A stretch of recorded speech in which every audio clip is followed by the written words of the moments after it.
good point. But, with some clever tricks, we can make it appeal to the audience. Mike. I'll buy this if the fighting in the film is for my pizzas. I'll even go for mini-series with an international setting, and why not also strip cartoons, and also byproducts. We could sell millions of toys representing these kids or even Zentatsu's Cobra. Then, turning to the children. And after the success of this virtual movie at the box office, we can use its revenues to produce a real one, where each of you can actually play his or her own part. Then, looking inspired. A psychopath, an assassin, a fakir, a legless boy, a mentally handicapped girl.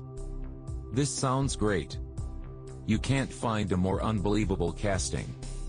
Irma nods nervously her head and Pepito retorts, almost violently. Pepito.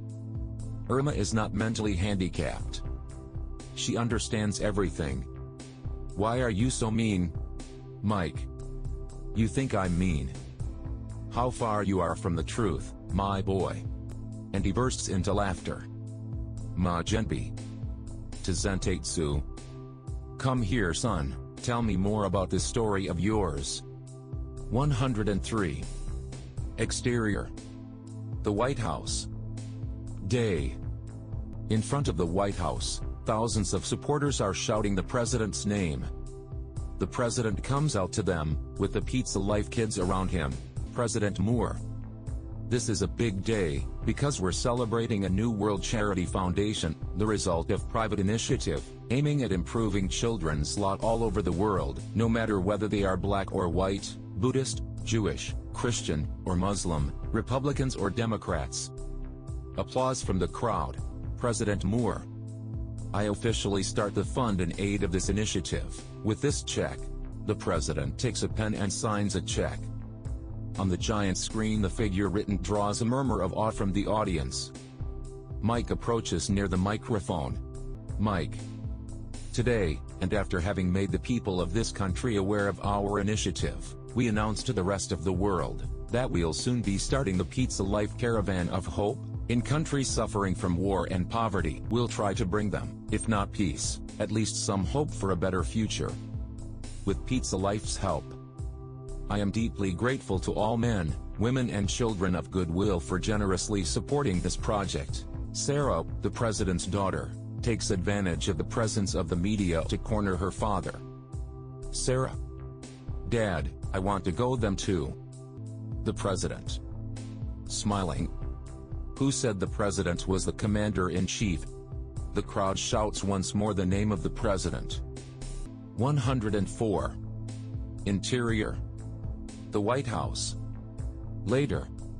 Sarah and her mother confront each other. Sarah's mother. You know, you have deeply embarrassed your dad. Sarah. For you, the only thing that counts is winning the elections. I'm useful only when you want to appear before the media as a close-knit family. Sarah's mother. Your dad is holding the highest elective office in the country. We must do what we can to help him. Sarah. I wish we were ordinary people, not the presidential family, so that I can have you both just for me. So that I can run at will in the park with other children, and not always be escorted by bodyguards, and without shuddering at the idea of some madman wanting to shoot your dad. Sarah's mother. You don't know how lucky you are. Millions of children would love to be in your place. Sarah. Well, those children, you don't know how much I would like to be in their place. Sarah's mother. Anyway, darling, you must stop embarrassing your dad in public with such nonsense. Sarah. What if it helps Dad to be re-elected? Sarah's mother. What do you mean? Sarah. Think about it. Are you sure that if I took an active part in this Pizza Life project, it wouldn't help Dad be re-elected? Sarah's mother. Thinking. I must first mention this to your dad's spin doctors. 105. Interior. Paradise Park. Day. The children are gathered together in the living room to discuss their possible participation in the Pizza Life Caravan of Hope. Zentatsu. This is actually a conspiracy against children. Mendy. A world caravan traveling across several countries. This should be fun. What more do you want? Zantetsu. Shut up, Mendy. You don't deserve to be with us. He called you an assassin, and you didn't say a word. Mendy. Smiling. He was right. Had you done the smallest part of what I have done to grown-ups back home in Africa, you would live in inner peace. Nadia. Lucky you.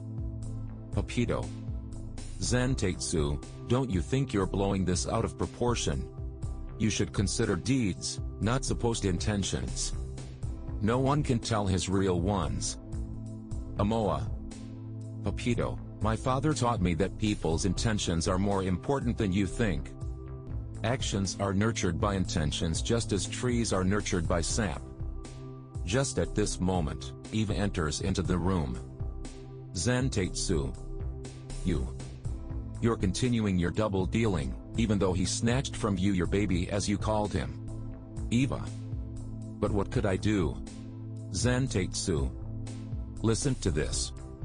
You could have told him already that we refuse to continue with the next phase, and that we're stopping everything. Mendy. Staring dangerously. Speak for yourself. The two boys leap to their feet, ready for a fight. 106. Interior. Paradise Park. Eva's office. Eva.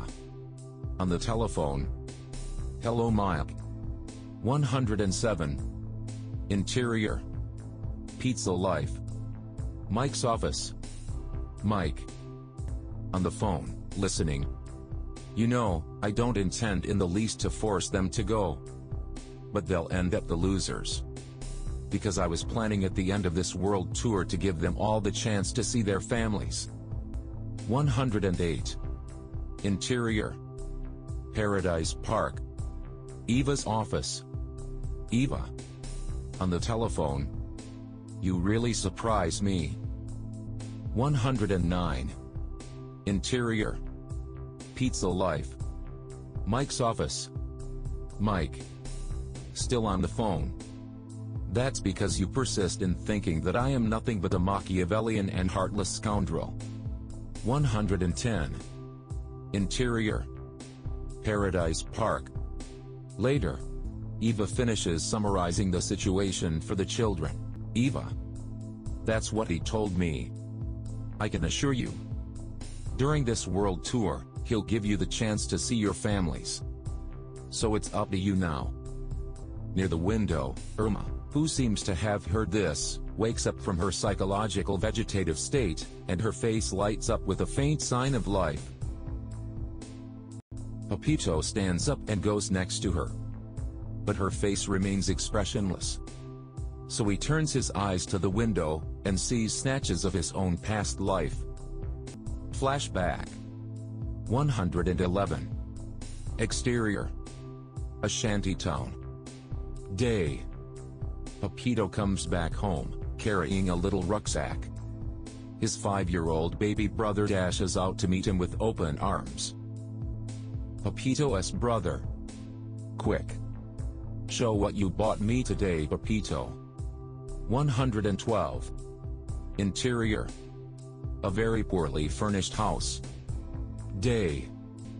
Once inside, the little boy starts rummaging in his brother's rucksack. At this point, the mother comes in. Papito's mother. Papito, you're spoiling him. Papito. If that can help him endure life. Searching for words. After the death of our father. Papito's brother. Now he's my daddy, my Papito.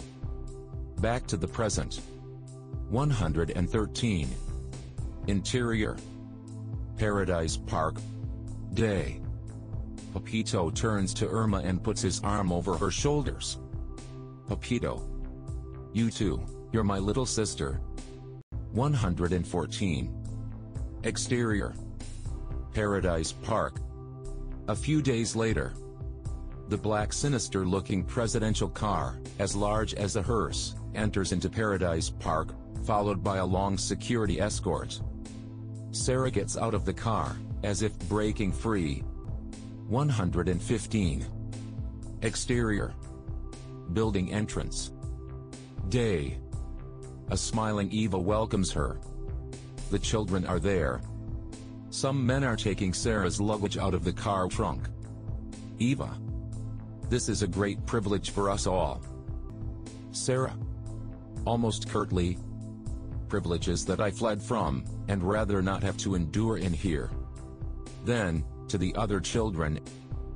Hi. I finally managed to convince my parents to let me go with you all in this world and to take part in Pizza Life Caravan of Hope. And they promised me that I shall be treated the same as you with no privilege whatsoever. Then, taking from the arms of a man a small fish bowl with a little black fish. This is Kiri, my best friend. Zentatsu takes his cobra out of his shirt.